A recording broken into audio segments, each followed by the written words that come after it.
रहे हैं आप, आपके साथ मैं हूं नवजोत रंधावा और वक्त है हमारे खास कार्यक्रम मेरे राम आएंगेगा। अयोध्या की माटी आज आस्था की खुशबू से महक रही है। देश में हर कोई राम की धुन में मगन है। सबको इंतजार उस पल का है जब राम अपने भव्य मंदिर में पधारेंगे।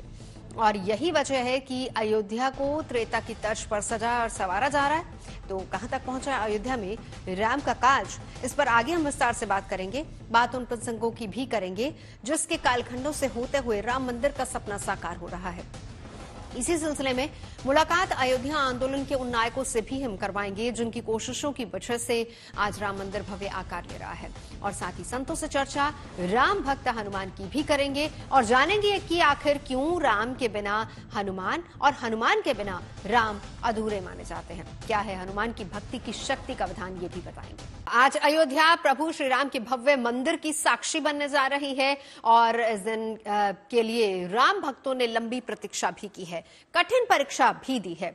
तो आज हम आपको अयोध्या आंदोलन के ऐसे ही नायकों के बारे में बताएंगे जो आज भले ही हमारे बीच नहीं है, लेकिन उनकी बहन पूर्णिमा कोठारी इस वक्त हमारे साथ हैं, जो अपने भाइयों को भी याद कर रही हैं और आज प्रभु श्री राम का स्वागत भी कर रही हैं। बरसों पहले 22 अक्टूबर 1990 की रात शरद और राम कुमार कोठारी कोलकाता से चले थे। बनारस आकर रुक गए। सरकार ने ट्रेनें रोक दी थी, बसें बंद थी, लेकिन वो टैक्सी के जरिए आजमगढ़ होते हुए फूलपुर कस्बे तक पहुंचे थे।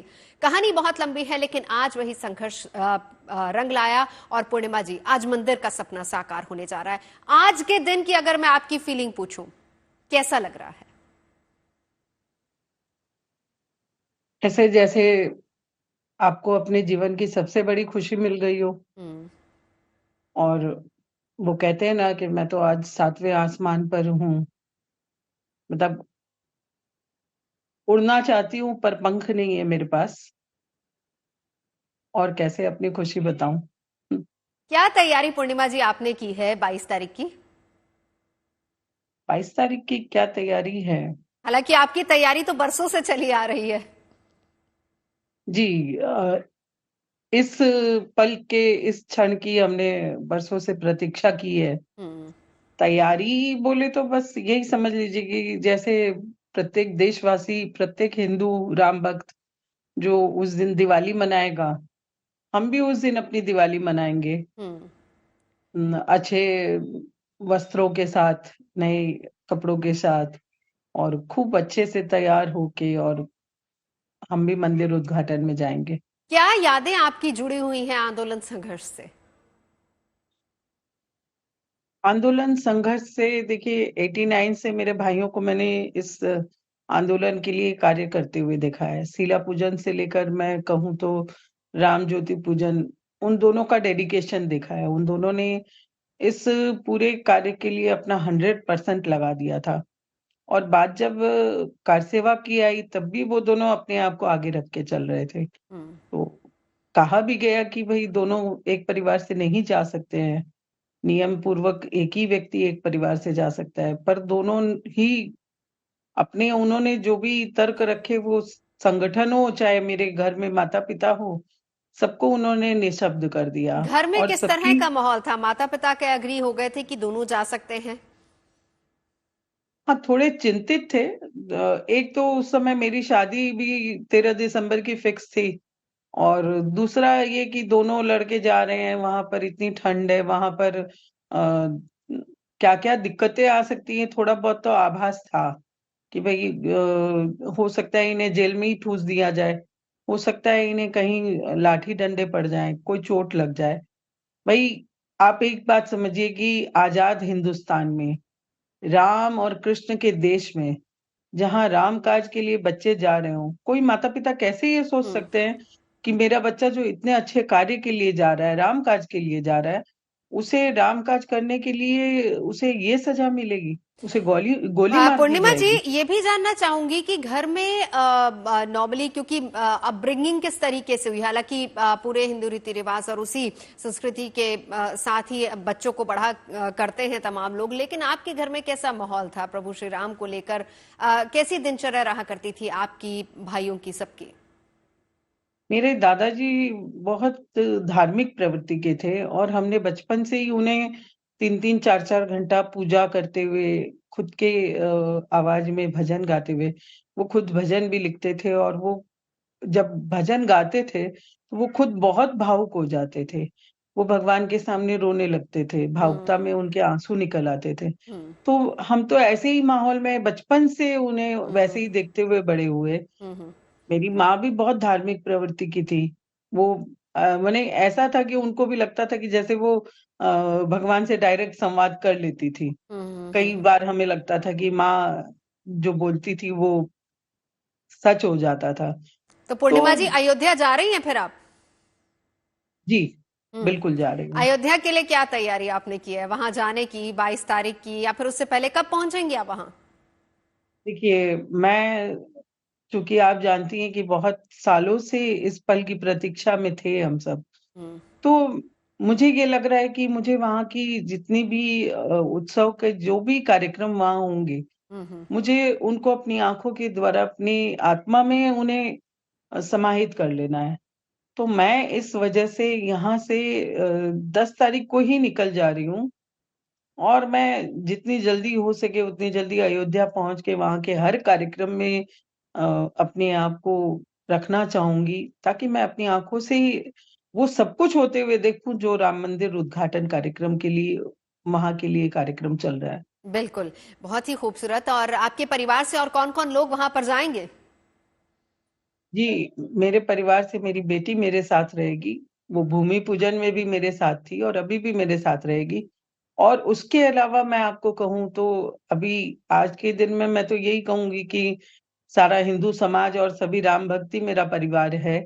तो मेरे कलकत्ता से राम शरद कोठारी स्मृति संघ हम चलाते हैं भैया और के नाम से। हम्म। वहाँ यहाँ से उन्हें 10 दिवसीय चाय सेवा का एक कार्य मिला है और हम सब मेरी जो टीम है, ये जो हमारी टीम है राम शरद की, वो यहाँ से 13 तारीख को रवाना हो जाएगी और 15 से वहाँ पर चाय सेवा का कार्य शुरू कर देगी। हमारा लक्ष्य है कि हम वहाँ निःशुल्क सेवा कार्य करें, हम्म। चाय ज़्यादा से ज़्यादा लोगों को पिलाएँ। तो बिल्कुल। लगभग ये टारगेट लेके चल रहे हैं कि 20-25 हज़ार कप चाय डेली की हम पिलाएँगे। चलिए, बहुत खूब, बहुत ही बढ़िया। बहुत शुक्रिया हमारे साथ जुड़ने के लिए। और आप जा रही हैं प्रभु श्री राम के दर्शन करने के लिए, इसके लिए भी आपको बहुत बहुत बधाई। धन्यवाद और आप सबको भी बहुत-बहुत बधाई। रामलला की प्राण प्रतिष्ठा में अब केवल 17 दिन शेष रह गए और इस बीच मंदिर परिसर में हेलीपैड भी बनकर तैयार हो गया है। सुरक्षा कारणों को देखते हुए प्रधानमंत्री मोदी का हेलीकॉप्टर वहीं लैंड हो सकता है। और इसके अलावा सभी वीआईपी मेहमानों के 85 निजी विमानों से अयोध्या पहुंचने की भी उम्मीद है, जिसके लिए अयोध्या के आसपास के जिलों की हवाई पट्टी का इस्तेमाल होगा। एयरपोर्ट की तरफ से मेहमानों के लिए इलेक्ट्रिक गाड़ियां प्राइवेट प्रोवाइड करवाई जाएंगी। अयोध्या में बड़े बड़े वीआईपी होंगे तो सुरक्षा भी चाक चौबंद होंगी। आर्टिफिशियल इंटेलिजेंस के जरिए अयोध्या पर नजर रखी जाएगी। इस बीच नेपाल के जनकपुर धाम से भारी यात्रा रवाना हो चुकी है, जो आज शाम भारत में प्रवेश करेगी। और श्री राम का ससुराल नेपाल में है और वहीं से ये सौगात अयोध्या पहुंचने वाली है। 22 जनवरी के लिए अयोध्या नगरी को सजाने और संवारने का काम जारी है। और ये जान लीजिए कि रामकाज होगा तो रामदूत हनुमान जरूर आएंगे। और इन दिनों तो देश की फिजा में राममय पूरी तरह से फिजा बनी हुई है। जगह जगह पर राम जी के साथ साथ उनके अनन्य भक्त हनुमान का भी गुणगान किया जा रहा है।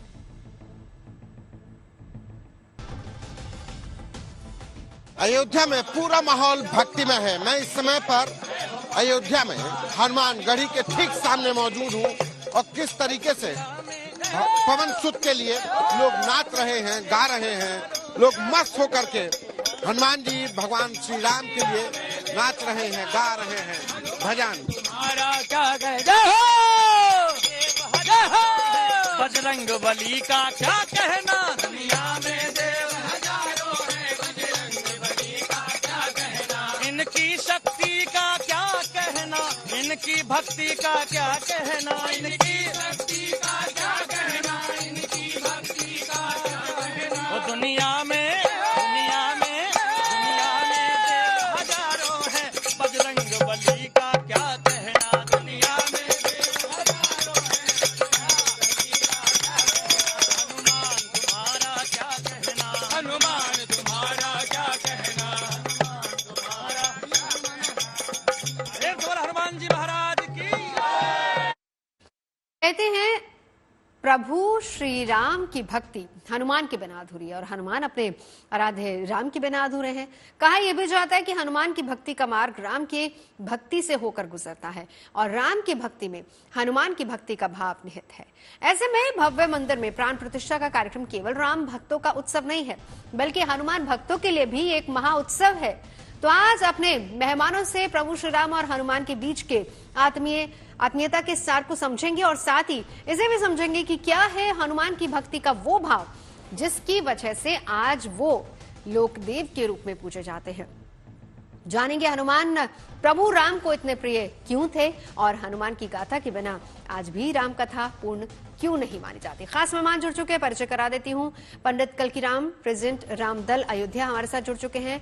दिव्याकरणाचार्य जी महाराज हमारे साथ जुड़ चुके हैं, धर्मगुरु, और साथ ही साथ आचार्य चंद्रांशु जी महाराज हमारे साथ जुड़ चुके हैं। बहुत बहुत स्वागत है आप सभी का। चंद्रांशु जी, आप ही से मैं शुरू करना चाहूंगी।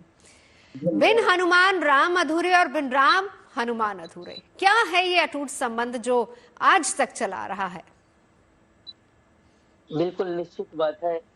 हनुमंत लाल जी महाराज भगवान राम के दास तो है ही है, पर साथ में पुत्र भी हैं, और ये पुत्र की उपाधि भाई भी हैं। तुम मम प्रिय भरतहि सम भाई। और भगवान, जैसे आपने थोड़ी देर पहले कहा, मैं सुन रहा था कि हनुमान जी के बिना राम जी अधूरे हैं, तो सचमुच के अधूरे हैं, क्योंकि राम दुआरे तुम रखवारे हो तो नज्ञा बिन पैसारे। किसी को राम जी का अगर दर्शन करना है तो दरवाजे पर तो हनुमान जी खड़े हुए गदा लेकर के। तो जब तक हनुमान जी की कहीं ना कहीं कृपा दृष्टि न हो तब तक राम जी तक कोई मिल नहीं सकता, पहुंच नहीं सकता। और जहां तक इस युग की बात करें तो हम सब लोग जानते हैं कि गोस्वामी जी का जन जन तक पहुंचने वाला जो ग्रंथ है श्री रामचरितमानस, उस रामचरितमानस में गोस्वामी जी को जो जीवनी है उसके अंतर्गत अगर बात करें तो गोस्वामी तुलसीदास जी को भी कहीं ना कहीं राम जी से मिलाने वाले या राम का परिचय करवाने वाले श्री हनुमान जी हैं। वो प्रसिद्ध दोहा आपने कई बार सुना होगा कि चित्रकूट के घाट में भई संतन की भीड़, तुलसीदास चंदन की सह तिलक देत रघुवीर। तो कहीं न कहीं हनुमान जी ने ही राम जी को मिलाया है।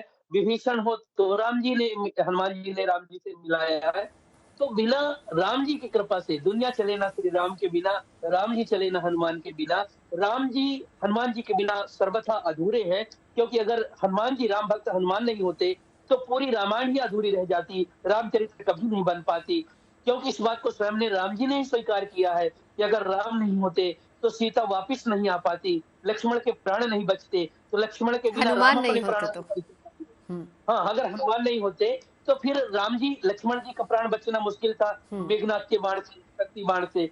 और अगर लक्ष्मण ही नहीं बचते तो राम जी कहते हैं लक्ष्मण भाई के बिना कलंकित चेहरा लेकर मैं अयोध्या नहीं जाता। मैं सुमित्रा माता जी को क्या मुख दिखाता, तो मैं भी लक्ष्मण के साथ अपने को अग्नि में समाहित कर देता। सीता इस समाचार को सुनती तो सीता भी प्राणों का परित्याग कर देती। तो लक्ष्मण जी के प्राण बचा करके, सीता जी के सुध ला करके, लंका जला करके, पूरे हम पर ही, अकेले राम पर हनुमान जी ने उपकार नहीं किया है, पूरे रघुवंश पर उपकार किया है, पूरे अयोध्या पर उपकार किया है। और पूरी रामचरित्र जो मानस बन चुकी है, राम की कथा जो जन जन तक गाई जा रही है, उसमें कहीं न कहीं हनुमान जी मूल में है। अगर हनुमान जी नहीं होते तो कभी ये राम कथा पूरी नहीं हो पाती, राम कथा गाई नहीं जाती। क्या बात है, बहुत ही खूबसूरत। लौटूंगी आपके पास। दिव्याकरणाचार्य जी भी हमारे साथ मौजूद हैं।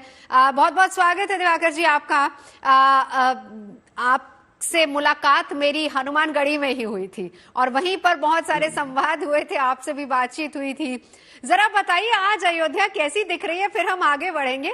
आप वहीं पर मौजूद हैं, कैसी आज अयोध्या दिख रही है, कितना बदलाव आपको आया और आप कितने उत्साहित हैं प्राण प्रतिष्ठा को लेकर?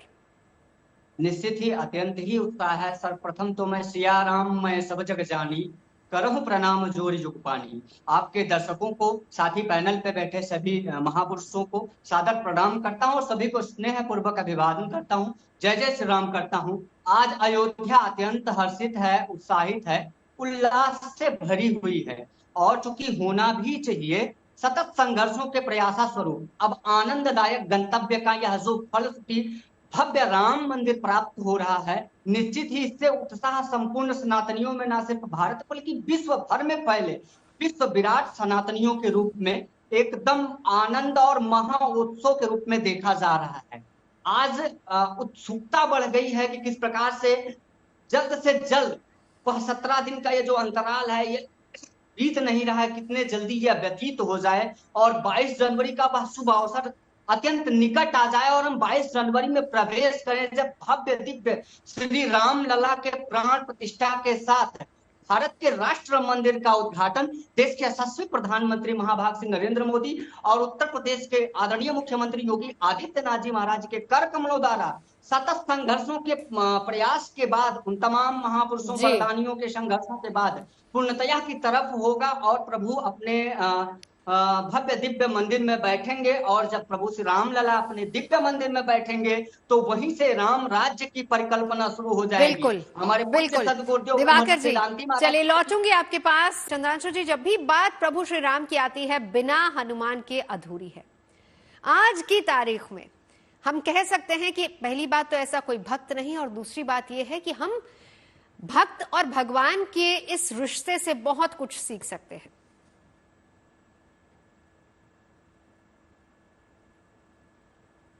चंद्रांशु जी।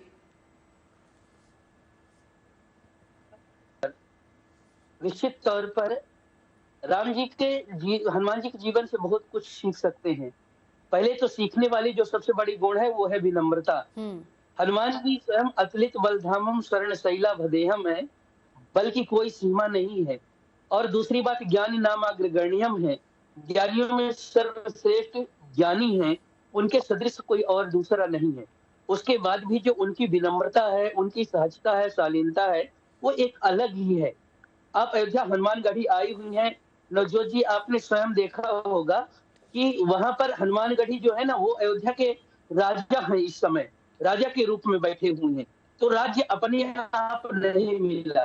पहले तो राम जी ने उनको कहा सुन सुत तो ही उरिन में नहीं, और दूसरी तरफ उनके गुण इतने अच्छे हैं कि लंका के अंदर जब हनुमान जी थे उस समय श्री सीता जी ने, किशोरी जी ने उनको इतना कुछ क्या नहीं दिया। अजर अमर गुणनिधि सुत हो, करहु बहुत रघुनायक छोहु, अष्ट सिद्धि नवनिधि के दाता, असवर दीन जानकी माता। उनको अष्ट सिद्धि नवनिधियों के प्रदाता बना दिया है। इसलिए हनुमान जी की शरण में जो किसी प्रकार की मनोकामना लेकर जाता है वह पूर्ण होती है, क्योंकि किशोरी जी ने उनको ऐसा वरदान देकर के रखा है। और कभी हनुमानगढ़ी अगर गई होंगी तो दर्शन की होंगी, सामने तो हनुमान जी बैठे हुए हैं, पर उनके पीछे अगर देखेंगे तो पूरा राम दरबार लगा हुआ है। उसका मतलब यही है कि वहां पर हनुमान जी को राजा बना करके उनका राज्याभिषेक हुआ है। अयोध्या का पूरा रकुल का पूरा परिवार राम जी का पीछे खड़ा होकर के राज्याभिषेक करा हनुमान जी का।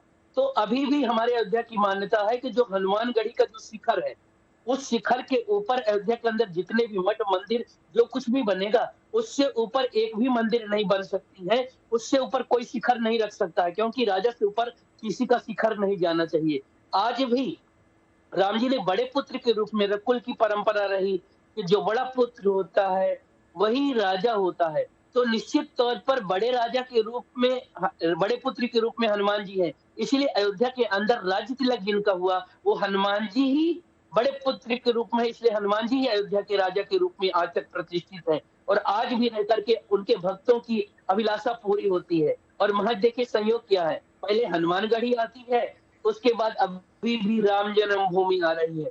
तो दरवाजे पर राम द्वारे तुम रखवारे, जैसे दरवाजे के सामने हनुमान जी द्वारपाल के रूप में होना चाहिए, तो पहले हनुमानगढ़ी का दर्शन ही सबसे पहले आज भी लोग कर रहे हैं। तो निश्चित तौर पर कह सकते हैं कि सीखने के लिए हनुमान जी के संपूर्ण जीवन में सब कुछ सीखने जैसा है। उनकी विनम्रता हो, उनके परोपकार की जो भावना हो, राम भक्ति का तो कोई उनका उदाहरण कहीं है ही नहीं। आपको पता है कि लोक में अगर प्रत्यक्ष कोई देवता है और इस वर्तमान समय में भी कोई है तो हनुमान जी है। राम जी जब 11 वर्ष तक अयोध्या में रह करके अपने दिव्य धाम को जाने गए तो उत्तर कौशल के कीट पतंगों को लेकर के भगवान अपने दिव्य धाम को गए, पर हनुमान जी नहीं गए। हनुमान जी क्यों नहीं गए? राम जी ने उनको भी कहा था चलने के लिए, पर उन्होंने कहा यावत राम कथा लोके, जब तक लोक में आपकी राम कथा की गंगा प्रवाहित हो रही है, क्योंकि दिव्य लोक में, आपके साकेत लोक में आपकी कथा सुनने को नहीं मिलेगी, इसलिए मैं आपके साथ नहीं चलूंगा। अयोध्या में रह करके ही हम निरंतर अयोध्या में रहकर राम भक्तों को आपके दर्शन करवाता रहूंगा, आपकी कथा सुनाता रहूंगा। इसलिए आज भी अयोध्या में हनुमान जी प्रत्यक्ष रूप से विराजमान होकर के कहीं न कहीं वह राम कथा की अविरल अश्रुधारा में कहीं डूबे हुए होते हैं, राम कथा सुनते रहते हैं। बिल्कुल। एक बात और भी बताना नवजोत जी। जी, ये बात भी आप तक जाना चाहिए। एक बात और भी है कि हनुमानगढ़ी के जो हनुमान जी है ना, देखिए वो प्रत्यक्ष ही है, वो घटना प्रमाण के रूप में है कि जब आतंकवादी लोग आए थे राम जन्मभूमि को नष्ट करने के लिए, और आपको वो घटना अच्छे से याद होगी कि उस समय उन लोगों ने कुकर में भर करके हनुमान जी के यहाँ उन्होंने बम रख दिया था, पर वो बम फूटा ही नहीं, दगा ही नहीं, और बंदरों ने कहीं न कहीं और जगह ले जाकर के विस्फोट खेल करके सब कुछ कर दिया। तो कहीं न कहीं प्रत्यक्ष हनुमान जी है जो अयोध्या की रक्षा बिल्कुल। करते हैं। दिवाकर जी हमारे साथ, अयोध्या वासी मैं लौटती हूँ चंद्रांशु, दिवाकर जी भी हमारे साथ जुड़े। दिवाकर जी, कौन सी ऐसी बातों का जिक्र आप करेंगे कि हम कहें कि आज की तारीख में, आज के जब हम राम राज्य की बात करेंगे, वहां पर प्रभु श्री राम खुद विराजमान होने वाले, 22 तारीख को प्राण प्रतिष्ठा कार्यक्रम हो जाएगा। हनुमान जी वहां पर हैं ही, हनुमानगढ़ी में बहुत अच्छी बात चंद्रांशु जी ने कही है कि देखिए वहां पर हनुमानगढ़ी में साक्षात हनुमान जी मौजूद है, और इसीलिए प्रभु श्री राम के दर्शन जो वहां नहीं कर पा रहा था, मंदिर अभी बन रहा है, लेकिन यहाँ हनुमान जी के दर्शन करने भर से उनको वो सौभाग्य मिल पा रहा था, प्रभु श्री राम का आशीर्वाद मिल जा रहा था। तो ऐसे में कौन सी ऐसी वाक्य हैं, कौन सी ऐसी चीजें हैं जिनका जिक्र यहाँ करना बहुत जरूरी है, जिससे आज हम इसके बाद हम जब कह रहे हैं कि राम राज्य की स्थापना भी हो सकती है, तो वो हम अपने अंदर भी ले सकते हैं और समाज के लिए भी बहुत अहम है। जी बिल्कुल। देखिए, रिपुरन जीत सुजस सुर गावत, सीता सहित अनुज प्रभु आवत। अयोध्या के लिए यह आनंददायक गंतव्य है, सतत संघर्षों के बाद यह सफल हुआ है। और मैं तो यही कहूंगा कि जिस बाबर के कहने पर मीर बाकी ने हमारे प्रभु श्री राम की जन्मस्थली को ध्वस्त कर दिया था, आज माननीय प्रधानमंत्री जी के नेतृत्व में हमारे मुख्यमंत्री बाबा श्री योगी आदित्यनाथ जी उसी राम जन्मभूमि का भव्य दिव्य निर्माण कर रहे हैं। और मैं अपील करना चाहता हूं, क्योंकि आपने कहा है कि ऐसे कौन से शब्द को आप कहना चाहेंगे जिसे लोग आज सुने और जाने, तो आज मुझे यहाँ अपील करना है आपके इस JNT आज तक चैनल के माध्यम से आपके सभी दर्शकों को, सनातनी बंधुओं को, कि आप अपनी संस्कृति के प्रति, अपनी सभ्यता के प्रति, अपनी देश के प्रति, राष्ट्र के प्रति सशक्तता पूर्वक अपने आदर्शों का अनुसरण करते हुए, प्रभु श्री राम के पद चिन्हों पर चलते हुए, हनुमान जी महाराज जी की भक्ति का अनुसरण करते हुए जब इसका रक्षण करेंगे, इसके संरक्षण के लिए आगे आएंगे, तभी हमारी संस्कृति और सभ्यता को किसी मीर बाकी अकबर, हुमायूं, औरंगजेब में ये हिम्मत नहीं होगी। दिवाकर जी, हम प्रभु श्री राम के जीवन में हनुमान का कितना महत्व है, हम उसी का जिक्र कर रहे हैं, क्योंकि यहाँ पर देखिए ये तो सामने भगवान है और भगवान से तो कोई टकरा सकता नहीं, ये तो हम सभी जानते हैं, लेकिन यहाँ पर हम जिक्र खास तौर पर उन प्रसंगों का भी करना चाहेंगे। मैं चंद्रांशु जी आप ही के पास आना चाहूंगी, वो कौन से ऐसे प्रसंग हैं जिससे हम भी शिक्षा ले सकते हैं प्रभु श्री राम और हनुमान के, क्योंकि बहुत सारी देखा जाए तो प्रभु श्री राम का सबसे बड़ा भक्त हनुमान जी को ही कहा जाता है, और आपने भी इसका जिक्र किया कि बिना उनकी पूजा के प्रभु श्री राम की पूजा भी अधूरी होती है। निश्चित तौर पर एक दिन नवजोत जी देवर्षि नारद पहुंचे भगवान राम जी के पास में, अयोध्या की घटना है। तो राम जी एक लिस्ट बना रहे थे, तो जब लिस्ट बना रहे थे उसमें देखा कि सबसे बड़े राम जी के भक्त कौन है, तो उन भक्तों में नाम देखा कि सबसे पहला नंबर उनका ही देवर्षि नारद का ही था। तो जब उन्होंने देखा कि पहला नंबर उनका ही है तो बड़े खुश हो गए और ढिढोरा पीटने लगे कि राम जी भक्तों में सबसे बड़े भक्त मैं हूँ, मतलब मैं भजन करता हूँ। तो वो बड़े खुश हो गए, परंतु उन्होंने आश्चर्य यह प्रकट किया कि सबसे आश्चर्य की बात यह है कि मेरा नाम तो था, पर हनुमान जी का तो दूर दूर तक उस लिस्ट में कहीं नाम ही नहीं था। तो उनके मन में जिज्ञासा हुई, राम जी से जाकर देवर्षि नारद ने पूछ लिया कि आपने, मैं सबसे बड़ा भक्त हूँ, ये तो नाम ने आपने लिखा, परंतु आप हनुमान जी का नाम तो कहीं लिखे ही नहीं। तो हनुमान जी को, देवर्षि नारद को राम जी ने बताया कि मैंने अभी उनका नाम लिखा है जो मेरा निरंतर भजन करते हैं। अब दूसरा लिस्ट जारी देखिए तो आपको पता चलेगा कि उसकी सच्चाई क्या है। उसमें लिखा था कि मैं किनका भजन करता हूँ, और जिनको राम जी निरंतर भजन करते हैं उसमें पहला नाम हनुमान जी का था। मतलब राम जी निरंतर जिसका भजन करते रहे, याद करते रहते हैं, वो है हनुमान जी।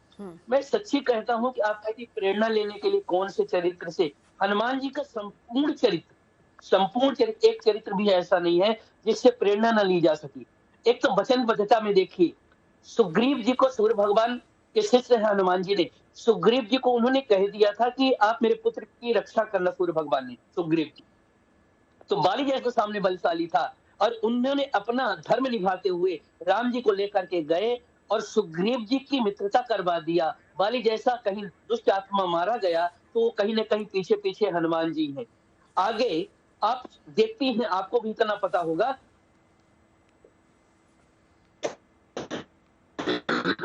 कि समुद्र जितने लोग थे वो हनुमान जी के अलावा किसी का सामर्थ्य नहीं था।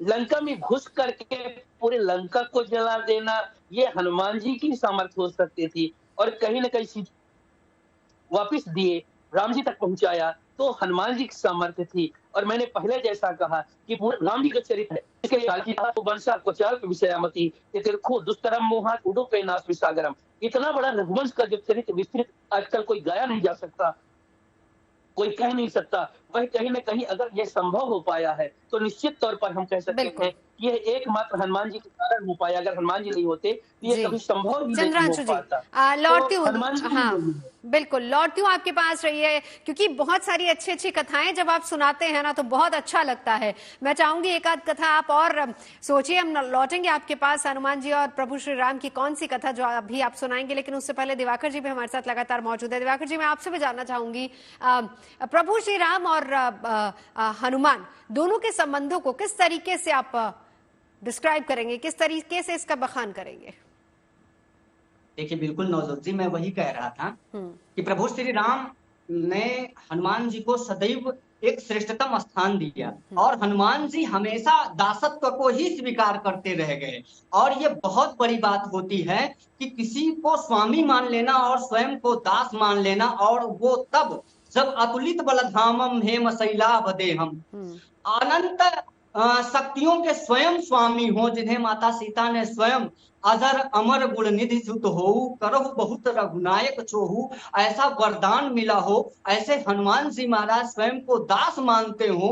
और जब तमाम शक्तियों चाहे वह देवता के रूप में जब भगवान हनुमान जी लक्ष्मण को बचाने के लिए एक छलांग में जड़ी बूटी को खोजने के लिए निकलते हैं तो तमाम शक्तियां हनुमान जी के सहयोग में आती हैं, बोलती हैं कि आप थोड़ा विश्राम कर लीजिए।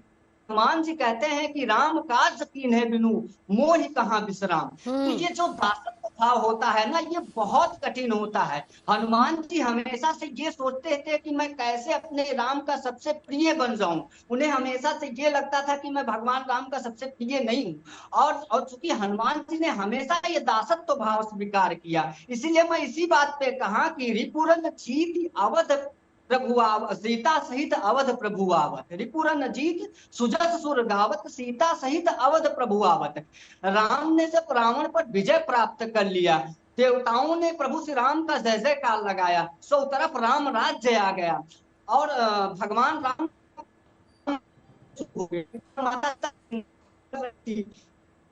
थोड़ा श्रृंगार बताए गए हैं। माँ भगवती जगत जननी जगदात्मा सीता जी सिंदूर लगा रही, तो जब हनुमान जी ने देखा तो बड़े प्रेम पूर्वक सत्कार पूर्वक और आदर से पूछा कि हे माँ, ये आप क्या लगाती हैं? प्रतिदिन मैं देखता हूँ कि आप इसे जरूर लगाती हैं। तो माँ सीता ने बड़े ही प्रेम पूर्वक मुस्कुरा कर कहा कि हनुमान ये सिंदूर है और इसे लगाने से आपके स्वामी रघुनाथ जी बहुत प्रसन्न हो जाते हैं। हनुमान जी ने कहा कि ऐसा है माँ? बोले हाँ ऐसा है। हनुमान जी राम जी बहुत प्रसन्न होते हैं। अगले ही दिन दरबार में हनुमान जी पूरा सिंदूर से लिपटे हुए, लाल देह लालील से अरुधर लाल बरूर वज्र देह दानो दलन जय जय जय कपिशूर। उस बीच सभा में हनुमान जी अपने वज्र शरीर के रूप में और एक अद्भुत मदमोहक रूप में आए तो सभी जितने लोग बैठे थे प्रभु राम के दरबार में वो सब हंसने लगे हनुमान जी को देख के। राम जी भी हंसने लगे, एकदम आनंदित हो गए। राम जी ने सवाल किया कि आखिर ये आपने कैसा स्वरूप बनाया हुआ है? तब हनुमान जी ने कहा कि माँ सीता आप माता सीता इसे रोज लगाती हैं और उन्होंने ही बताया मुझे कि इसको लगाने से प्रभु श्री राम प्रसन्न होते हैं।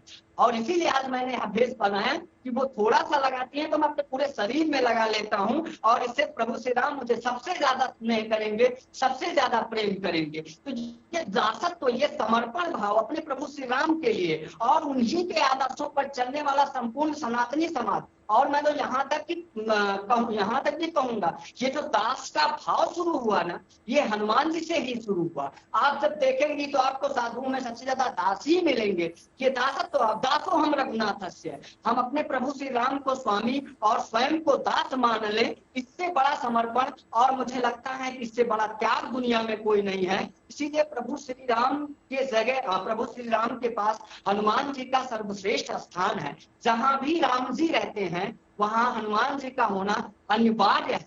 और इसीलिए जब भी हम हनुमानगढ़ी में देखेंगे, जैसा कि हमारे चंद्राशु जी महाराज बता रहे थे, हनुमानगढ़ी एक शक्तिपीठ हनुमान जी महाराज का प्रथम जो है अयोध्या का प्रमुख पीठ है। और चूंकि हनुमान जी अयोध्या के राजाधिराज भी हैं, आप हनुमान जी के स्थान पर जब जाएंगे तो हनुमान जी आगे बैठे हुए हैं और पीछे पूरा राम जी का दरबार लगा हुआ है। तो बिना राम के हनुमान की कल्पना कर पाना और बिना हनुमान के राम जी की कल्पना कर पाना संभव ही नहीं है। ये दोनों एक दूसरे के पूरक हैं। और शायद इसीलिए जब हनुमान जी राम जी वैकुंठ लोक को जाने लगे तो हनुमान जी जो है हनुमान जी को राम जी ले जाना चाहते थे और हनुमान जी नहीं गए। हनुमान जी चूंकि राम रसिया है और वो राम का रसपान करना ज्यादा पसंद करते हैं, राम नाम संकीर्तन करना ज्यादा पसंद करते हैं। और हनुमान जी को वह कलयुग के देवता भी हैं और इसीलिए ये प्रसिद्धि हनुमान जी को मिली।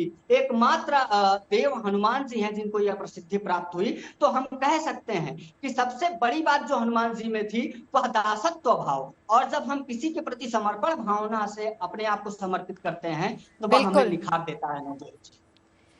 चलिए दिवाकर जी, लौटती हूँ। चंद्रांशु जी भी हमारे साथ मौजूद है। चंद्रांशु जी, चाहूंगी कि कोई और कथा प्रभु श्री राम और हनुमान की सुनाइए हमें।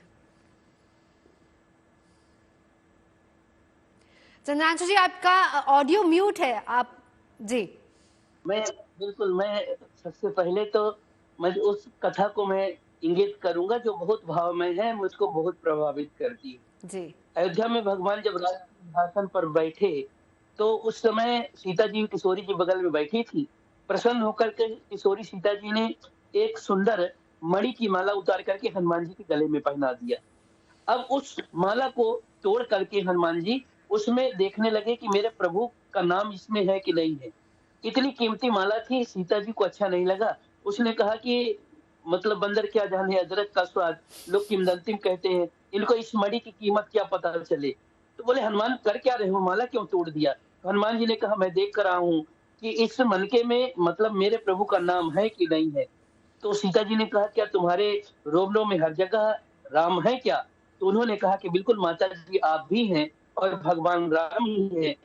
और सब लोग आप लोग देखते हैं कि सभा के मध्य में हनुमान जी ने अपने सीने को ही विदीर्ण कर दिया और दो भागों में जैसे सीने को किया तो उनके अंतरात्मा में श्री सीताराम विराजमान थे, राम सीता के अंतरात्मा में थे। तो कहीं ना कहीं ये हनुमान जी का चरित्र है। एक दूसरी बात और, किष्किंधा के राजा तो सुग्रीव जी हैं। हनुमान जी का राज्याभिषेक तो हुआ नहीं, उसके पहले बाली वहां के राजा थे। पर हनुमान जी राजाओं के राजा कैसे बन गए, तो एक ही मात्र काम था, नामनं पराशक्ति पते प्रभावम जानत्यम मरकट राज राजा। नाम के शक्ति के कारण ही वो राजाओं के राजा कहे जाते हैं। और आज भी मरकट राज राजा, सभी वानरों के राजाओं के राजा श्री हनुमान जी बन गए।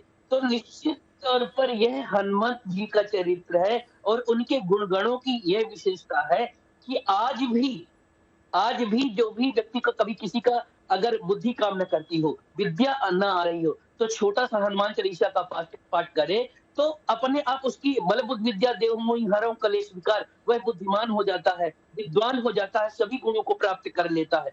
हनुमान जी का जो चरित्र है, राम जी का चरित्र हनुमान जी के चरित्र के बिना पूरा ही नहीं होता। नवजोत जी, मुझको एक कड़ी गुनगुनाने का मन कर रहा है। जी बिल्कुल चंद्रांशु जी, क्योंकि ऐसा आज समय चल रहा है, ऐसे विषय पर चर्चा चली तो एक कड़ी मैं सोचता हूँ गुनगुना लूं। बिल्कुल। दुनिया चले न श्री राम के बिना, राम जी चले न हनुमान के बिना। दुनिया चले न श्री राम के बिना, राम जी चले न हनुमान के बिना। जब से रामायण पढ़ ली है, एक बात हमने समझ ली है, जब से रामायण पढ़ ली है, एक बात हमने समझ ली है, रावण मरे न श्री राम के बिना, लंका जले न हनुमान के बिना, दुनिया चले न श्री राम के बिना, राम जी चले न हनुमान के बिना। तो कहीं न कहीं राम जी और हनुमान जी दोनों एक दूसरे के पूरक हैं। राम जी के बिना हनुमान जी अधूरे हैं और हनुमान जी के बिना राम जी अधूरे। बिल्कुल, बहुत ही खूबसूरती से आपने दोनों कथाओं का बखान किया है। मैं दिवाकर जी आपके पास भी आना चाहूंगी, वक्त की कमी है लेकिन मैं चाहूंगी कि एक आखिरी कथा आप भी सुना दीजिए।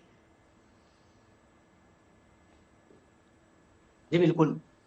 देखिए, हमारे प्रभु श्री राम संपूर्ण सनातनियों की आत्मा है और मैंने हमेशा से एक बात कही है कि राम इस देश के सर्वप्रथम आत्मा, उसके बाद परमात्मा है। देखिए, जो रमने के लिए वही राम है और राम हर एक हृदय में विराजमान होते हैं और इसीलिए सतत संघर्ष सनातनियों ने प्रभु श्री राम के लिए किया और हनुमान जी उनके पूरक हैं।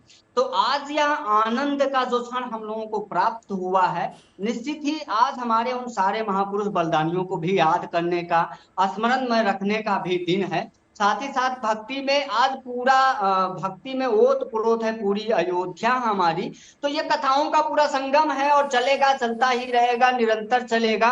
हमारे उन महापुरुषों बलिदानियों को भी याद करना चाहिए। अभी आपने जिन लोगों को जोड़ा था, मुझे लगता है कि शरद कोठारी और राम कोठारी उनकी बहन थी और इन लोगों की बहुत अभूतपूर्व बलिदानियां भी रही। राम भक्तों की भी अपनी एक बलिदानियां थी। इनको भी याद करने और स्मरण में रखने का और इन चीजों को भी जानने का एक अवसर है। और क्योंकि आपका JNT चैनल जी बहुत बड़ा है और इसके माध्यम से इन लोगों को भी जानना चाहिए, इन लोगों को भी अवसर प्रदान करवाना चाहिए कि इन लोगों को भी नहीं आज हमारे साथ वो थी, हमने उनके साथ चर्चा भी की है। हमने बिल्कुल संघर्ष के नायकों के साथ हम लगातार बातचीत भी कर रहे हैं। चलिए, आप दोनों हमारे साथ आए। दिवाकर जी बहुत बहुत शुक्रिया आपका और चंद्रांशु जी आपका भी बहुत बहुत शुक्रिया। बहुत अच्छी कथा चंद्रांशु जी सुनाते। हम चाहेंगे कि हर दिन आप हमारे साथ आए और क्योंकि अलग अलग कथाएं हम आपसे सुनना चाहेंगे। बहुत बहुत शुक्रिया।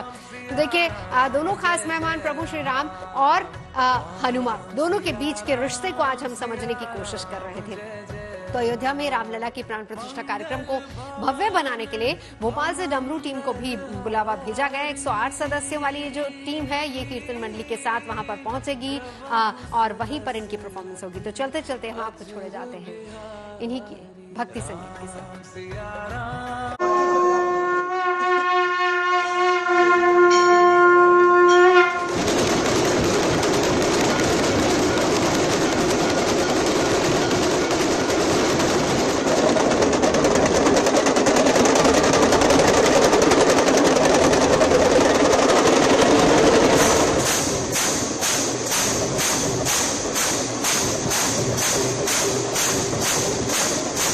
ये ऊर्जा,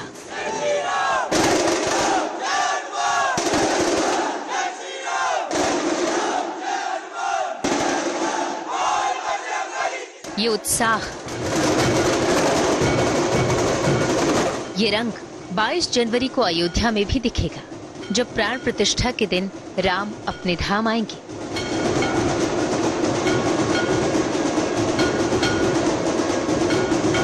ढोल, मजीरा, डमरू, शंख जैसे वाद्य यंत्रों की धुन पर थिरकते भक्ति में लीन ये कलाकार अपनी इसी ऊर्जा और उमंग के साथ रामलला का स्वागत करेंगे।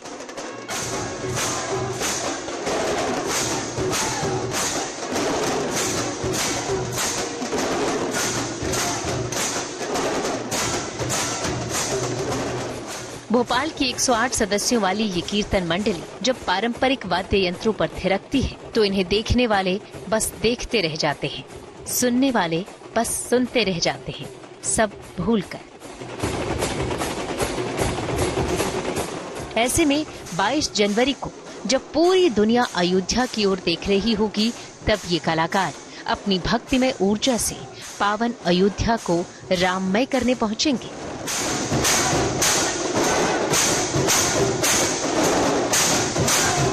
प्राण प्रतिष्ठा समारोह का एक कनेक्शन मध्य प्रदेश की राजधानी भोपाल से भी जुड़ने जा रहा है, क्योंकि यहाँ की इस डमरू टीम को निमंत्रण मिला है।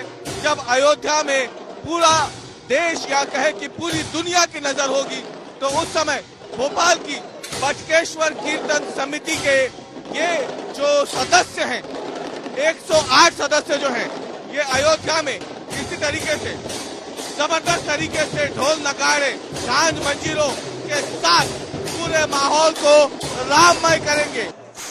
भोपाल के श्री बाबा बटेश्वर कीर्तन समिति को अयोध्या से निमंत्रण आया है कि जिस रास्ते से होते हुए राम भक्त 22 जनवरी को रामलला की प्राण प्रतिष्ठा के अवसर पर मंदिर जाएंगे, उस रास्ते पर श्री बाबा बटेश्वर कीर्तन समिति का डमरू दल अपनी प्रस्तुति देगा।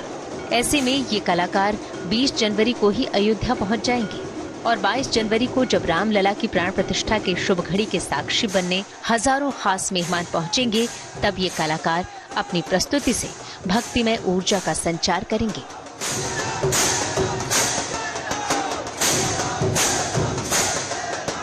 चंपत राय जी की तरफ से उनका निमंत्रण आया था, जो कि हमें निमंत्रण मिला है। उसमें हमारा 108 लोगों की टीम का कीर्तन है और हमें 15 दिन पहले मिला था, क्योंकि हम जिसकी प्रैक्टिस पिछले विगत 1 महीने से कर रहे हैं। और सभी हमारी टीम में सभी कुछ है, झांझ, ढोल, मंजीरे, झांझ और शंख, श्रृंगी, बगुल, काफी सारी चीजें जिसमें जय घोष भगवान राम के, भोलेनाथ के, सभी के रहेंगे। कहा जा रहा है कि भोपाल की ये डमरू टीम देश की इकलौती डमरू टीम है जिसे अयोध्या से रामलला की प्राण प्रतिष्ठा समारोह का निमंत्रण मिला है। हैरानी होगी आपको ये जानकर कि इस कीर्तन मंडली का लगभग हर सदस्य किसी न किसी नौकरी या व्यवसाय से जुड़ा है। कोई इंजीनियर है तो कोई MBA है, कुछ ऐसे भी हैं जो पढ़ाई कर रहे हैं। हम सब प्रोफेशनल कीर्तन वाले नहीं हैं, हम भक्ति भाव से करते हैं। सबकी, कुछ लोगों की दुकानें हैं, कोई बिजनेसमैन है, कोई जॉब करता है, सबका अलग अलग अपना व्यवसाय है। किसी का कुछ है, कोई जॉब करता है, हर वर्ग का हमारे उसमें टीम में। एजुकेशनल क्वालिफिकेशन हमारी MBA सर, बाकी किसी की इंजीनियरिंग है, इनकी MBA है, या UPSC की तैयारी कर रहे हैं, सब अलग अलग लोग हैं। बस एक चीज है जिसने इन युवाओं को एक साथ जोड़ा है, वो है ईश्वर में आस्था, और अयोध्या का निमंत्रण उसी आस्था को सम्मान है।